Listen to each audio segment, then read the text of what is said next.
Buongiorno, se prendete posto cominciamo.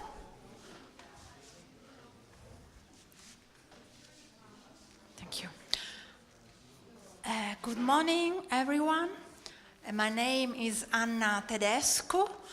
I'm also a professor here at the University of Palermo, and I thank Valentina Castagna for inviting me to chair this session. I am a music historian. That's why Valentina invited me, because the next session is devoted to music and theater. And so I'm very glad to be here to discuss, to listen, very interesting workshop. The first speaker and performer also is Stevie Wishart, and she studied at the University of York and then took her Master of Literature at the University of Oxford. After initially focusing on composition, an awareness of the limitation of musical notation led to Wishart's postgraduate studies in performer-composer genres, medieval music with a Vicente Canada Blanche J.F. Howard at New College, Oxford, advanced performance at the Guildhall School of Music and Drama, the founding of the Ensemble Symphonie with a series of recordings for Hyperion and improvisation, through briefly studying with John Cage and performing with the more reductionist London and Berlin schools of improvising musician, as well as in the New York free jazz scene with Fred Frith and the music test group Machine for Making Sense.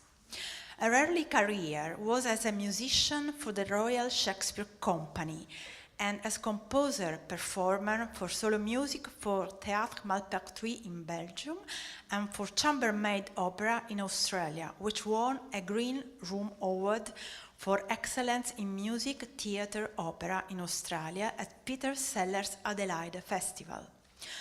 Traveling widely, she was able to develop her knowledge of oral music tradition, such in rural Spain, in Istanbul, and Manganiar musician of the Thar Desert.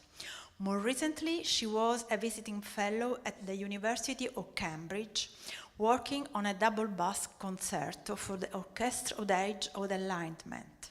Other recent works include Out of This World, commissioned for the BBC Singers and BBC Proms, a cantata des Seasons for the Ipswich Choral Society, premiered as Snape Malting's Audenburg, the Vespers for Hildegard, St. Peter's Rome for the Vatican, and York Minster for the York Early Music Festival, as well as recent choral commission for chapel choirs. Her love of traditional and experimental music is always ongoing, and a couple of weeks ago she performed Hardy-Gardy music for the festival Plastic Dance Floor, Le Potager Toura, Versailles, with electric bassist Casper Töplitz. Exploring what is special about music in terms of its ability to bring people together and express ideas on a level which is different from other forms of communication, motivates her works as a composer and improviser. That's why she's also here to share with us her interest in improvisation, the power of music to create a community and to share experience. And she will perform on the Hardy-Gardy, in Italian called Ghironda, and she will also explain something about this peculiar medieval instrument. And the title of her paper is, Music in the Background, Point of Resonance for Stories in Transit. Thank you.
need to get ready because this is kind of a very informal music talk presentation.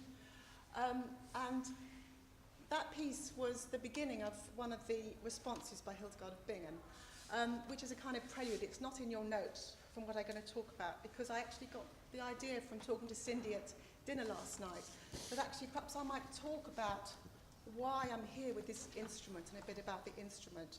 And initially, the instrument was used in church to teach and sing Gregorian chant, which is something that people don't necessarily associate with this instrument.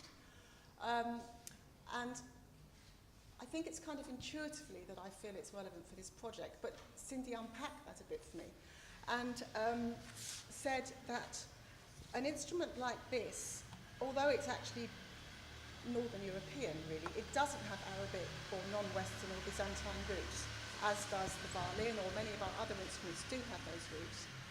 But it doesn't have any cultural baggage, and I think that's why I love this instrument, because it's classless. It doesn't really have a nationality, it doesn't have an identity, and yet it's very old. No, I don't want. Okay. And so it's a kind of instrument in transit. It's very hard to write down for it, which also throws it into the oral tradition. And I don't know if you've got in the notes that I was reading Anti-Fragility recently by Nicholas Taleb. And it's quite interesting how in knowledge he finds the most anti-fragile, which is kind of robustness aspect of knowledge, is art. And in literature, he says that the most fragile is an e-book, the most robust is a book, and the most anti-fragile is the oral tradition. And so I think in some ways this instrument embodies that, and it also has a tussle, has conflicts between, it does have a kind of notated tradition as well. You turn the wheel, as you can see, and this is connected, sorry, you turn the handle and this is connected to a wheel which goes sideways through the instrument. So a very ingenious way of bowing an instrument. So it's a circular bow, which of course is so useful for teaching chant and for singing with, because it has this wonderful sustain. And it probably had drones. I mean, we have no surviving instruments from the medieval period.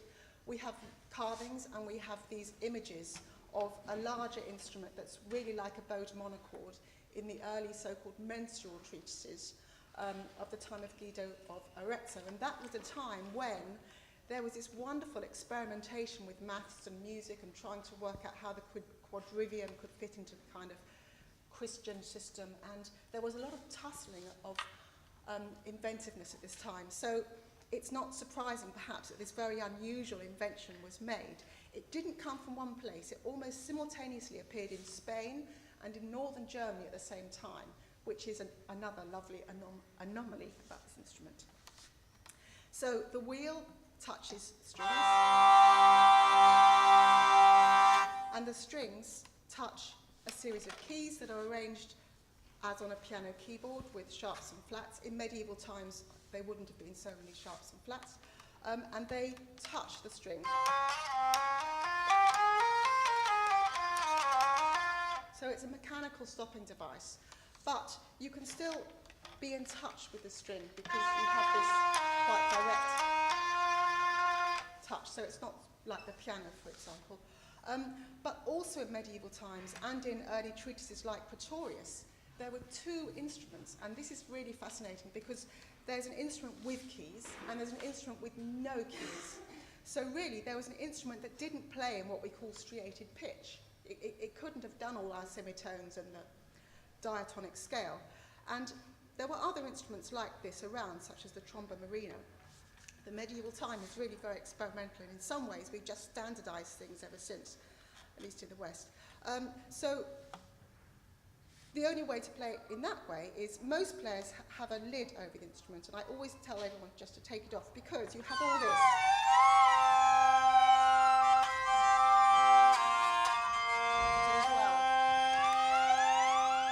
Which I'll do at the end. So, that's a bit of an introduction to the hurdy-gurdy. I'm very bad with time, so can somebody sort of tell me when I'm halfway through? Yes, thanks. I will tell. Thank you. Oh yes, Anne, of course. So what I wanted to do was really just float a few ideas that I'm hoping might be useful in our workshops. And then in our workshops, I wanted to try some sort of compositional, improvisational structures, which are really not particularly musical, although they come from musical ideas, but they can be input with speech or gesture or song. So I just wanted to briefly touch upon a few medieval ideas that I think resonate. There was this wonderful thing in medieval secular and liturgical music, that there was a recycling of tunes across time and space, which is something that I enjoy very much and hope to bring to this brainstorming group. And I wanted to demonstrate an aspect of that. So really, the basic sound in a lot of this music, which you don't necessarily have to actually play, but I think it's a resonant that is in the consciousness, is that at this time, and this resonates a lot with other musical cultures, a drone was there behind the music. And that gives the power of music a very different feeling. So I wanted in this piece that I'm going to play, I'm not a singer, but there's only one of us, so I'm having to sing in order just to demonstrate things. But so this is a piece where, to give you an example of this recycling and how things can just be thrown together in quite a non-precious way. So this is a motet. I think it's in the, I can't remember what the chansonnier is called. It's in the big sort of intellectual chansonnier for motets, 2, 3 and 4 parts. It's the Montpellier Codex. And the lower line is from a lullaby, and it's in Old English. And the upper line is a much more intellectual, typical liturgical text to the Virgin Mary. And these are put together. So this is an example of different time and place, different cultures, different languages existing in a motet. So I thought I'd like to try and play you a bit of that. But when I do it the second time, which is when we bring both the parts together, the lower part is really just an extension of that drone. So if you think of that humming that drone, or if you're a man, and you can just keep that going and keep it in nice and in tune, keep it very, very, very quiet. That then becomes developed into what we call a cantus firmus, which is a drone that's a bit more decorated. So again, it can be a very useful tool for making people feel included in things. It's just fantastic, and it's such a simple idea. I don't know if you know that wonderful singer Camille. She's a bit of a contemporary Parisian version of Bjork. And her last album, it's called Feel, and it has a feel running right the way through. It's very beautiful. And I think that's something we can also experiment with. It's a wonderful way to bring diverse ideas together and to make people feel included. And if you get lost or not sure where you're going, you can just be part of that drone. And then the next step from a drone is this cantus firmus, which is what this song has as the bass. The childer will away, do Robin. So do Robin, the childer will away, do Robin. Be quiet, Robin, or the child will weep. Be quiet, do way. So when it comes to the second time, you could help me by some of you also singing that lilting lullaby line. So I'll start with the liturgical bit at the top. Santa Mater gratiae la caritati, visita nos hodie plena pitatis, veni vena veniemus in pace latis, sola mania albibus die consuabis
idea. It really needs two people to do that piece.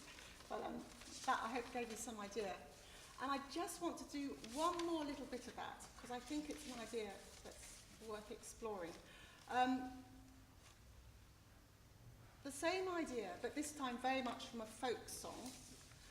And then the upper parts are in French, but they're about very different subjects. One's about love, one's about seasons. And the tenor is, now we've gone a bit further from the cantus firmus. We've gone to something that's a kind of lilting, folky type tune. I'll just sing you a bit of the beginning of it, and then I'll play the other version. So it's called A Dama Jolie. It's still in that Montpellier codex, but it's a very obvious example of a dance song, a woman's song, entering a more intellectual domain.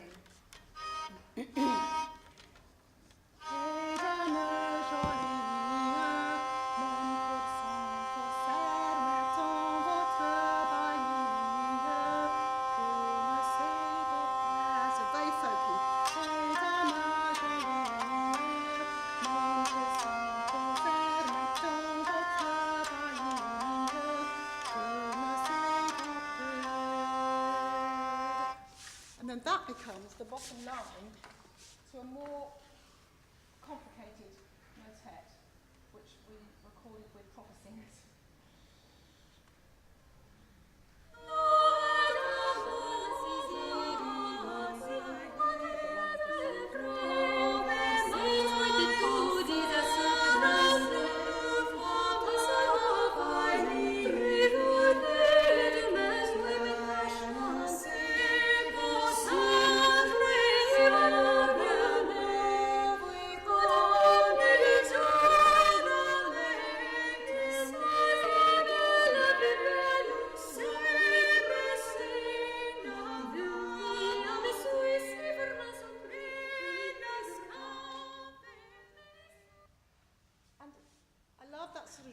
Because it means that you can work with a group of people that have very different backgrounds, abilities, and there really is a place for everybody. And you don't find that in later music. You don't find it in string quartets or other areas of classical music. And I think, so that is something that could perhaps give us ideas that actually we compose our own motets.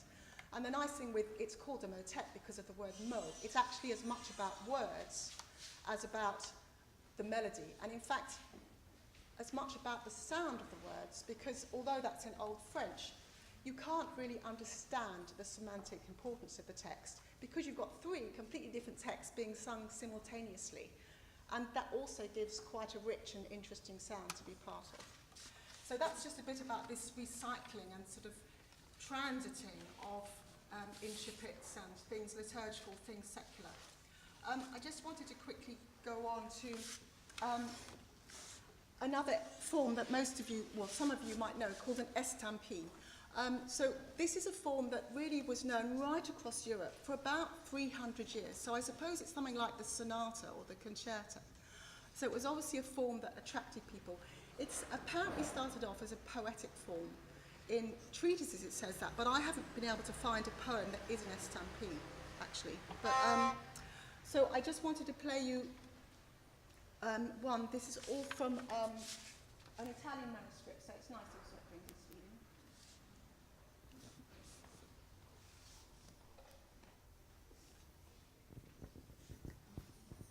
And just so you can see what the manuscript looks like.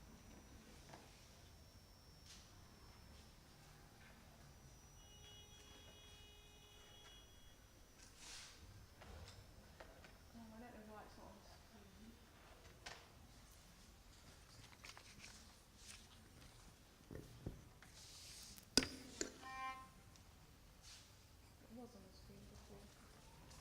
Well, it doesn't matter too much.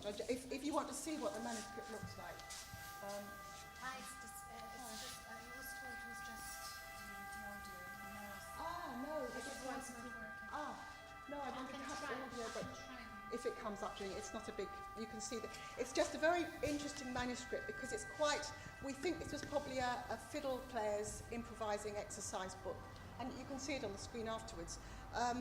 the melody kind of goes all over everywhere, and then there's a little hand to tell you you've got to go back to there, and there's another sign to say then you jump to there, and it's a lovely non-linear approach to music, which I think, and it's quite playful, which is also nice. So I'll play, you probably know this, it's a very well-known estampille, and I thought I'd play it because it has a slow estampille, so the form's more obvious, and then a slightly faster one.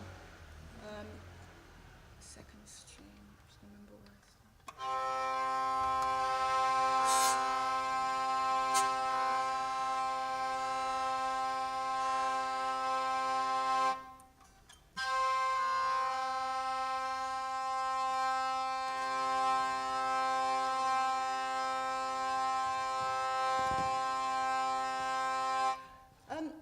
Medieval players, or people with gut strings, tune quite a lot because of the gut strings. And it's quite interesting that in medieval pictures, I don't know if you know that, and it's just on the edge of feedback. Can you turn it down a bit?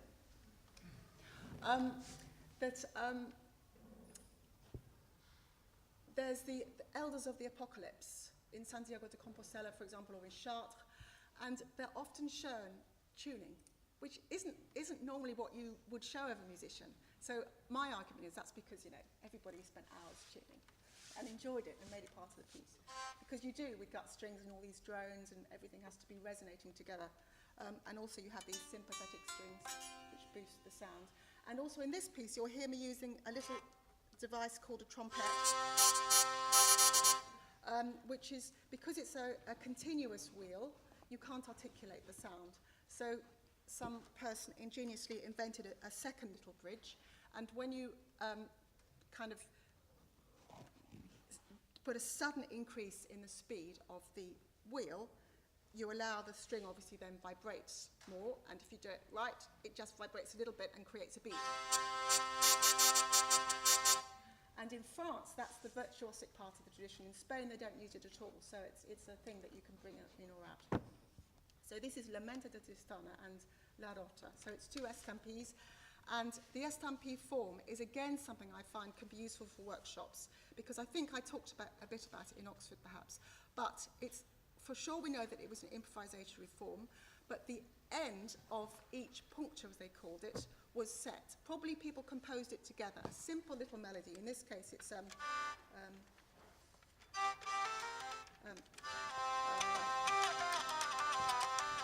is the first ending, and the second one is, I didn't do that at all well, hang on,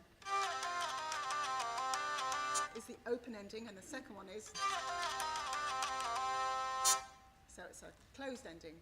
So that's always fixed, and then you make up whatever you want before that. Could be a bit of text, could be a bit of music, could be a bit of dance, but you come together on this little riff that you've learnt. Oh good, you can see it now. So you can see those little signs there. They're all to do with telling the player where to go back to and repeat. It's a form that kind of does this on itself. Very repetitive, quite boring in a way. I've picked a sort of short one. But I think the sense of time was very different, and the trick, I think, the intrigue was to see if intellectually, or not even intellectually, musically or whatever, memory-wise, you could find these little mappings of how the melody comes and goes.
very simple.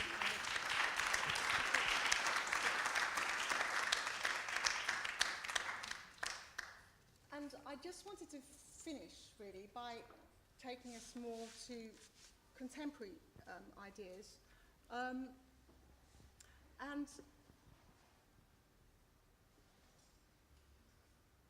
I think I just want to improvise something. How long have we got left? 5 minutes. 5 minutes, okay. So I'll improvise for about 3 minutes.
Thank you very much. It was really fascinating performance. I found really stimulating this idea also to use medieval instrument to make today music, and I suppose there are a few questions, or okay, yes, please.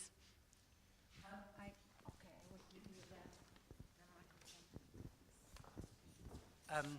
I was fascinated by your remark that the instrument has no baggage, and that's one of its attractions. But I would like to suggest there is some baggage which is relevant to what we're here to discuss, which is that I think from the 16th century, woodcuts appeared in Paris of different street traders, and one of the staples for the next few centuries was Savoyard hurdy-gurdy players, and it continued into the 19th century and then was transferred into photography.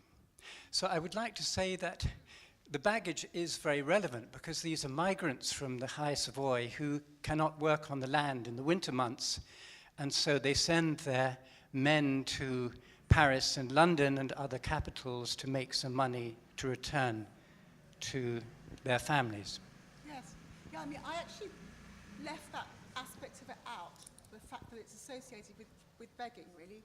But I suppose it's always been an instrument associated with travelling.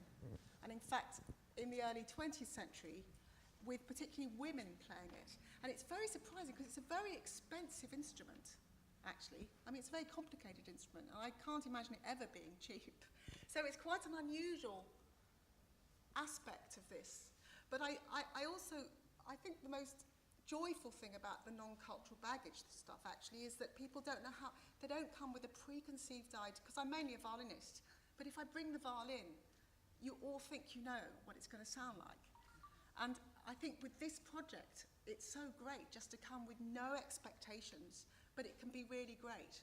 But it comes from this, but it's a very good point. It has, since, as you say, about the 16th century, right up till, and I mean, in fact, lots of us do busk on it. It is a good busking instrument. My first gig was before the Rochester Company, was busking in Norwich. It was a great instrument for busking, and York was brilliant because of all the tourists. So it definitely has that aspect, which of course does resonate. So thank you for bringing that in. There's another question. It was just a little. I mean, I love the hurdy-gurdy because, as you said, it lends itself to very traditional forms of music and also quite experimental. My question was simply, I missed the name of the contemporary French singer because there was a truck going by. Camille. Camille. She's kind of is a mixture of beatbox, and she's great to listen to for this because well, it's probably not time to play it. I've got a piece which is, you know, it's just, and it's a great thing to work from, or one of the things I wanted to work with. Shall I play a little bit of it? This is not Camille. This is something I wrote for sort of Oxford singers that I felt needed loosening up a bit.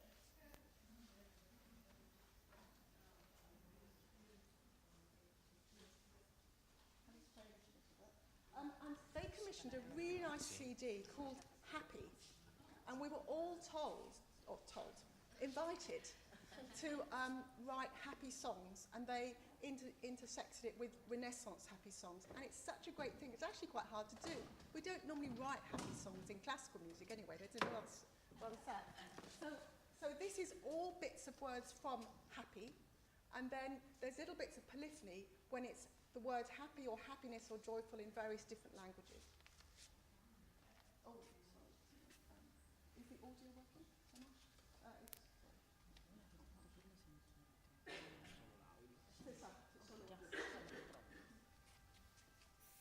But we're not.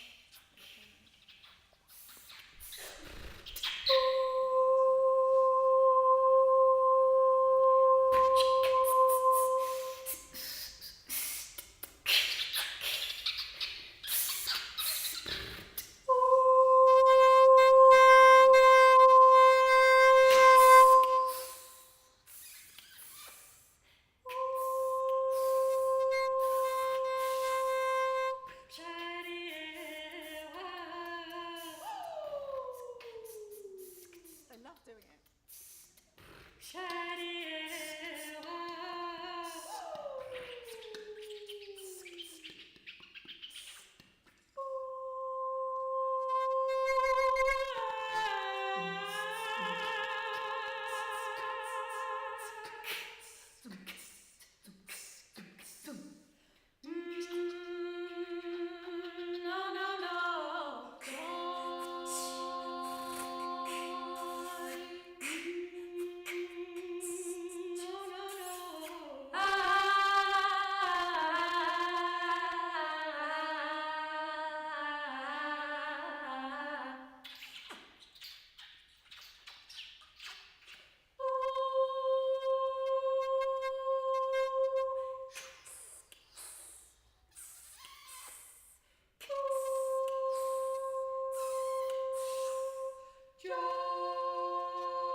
fiddle-diddle-diddle, and the kind of all languages have these songs. And it was really interesting in Dartington for Joanna's festival with the Arabic oud player.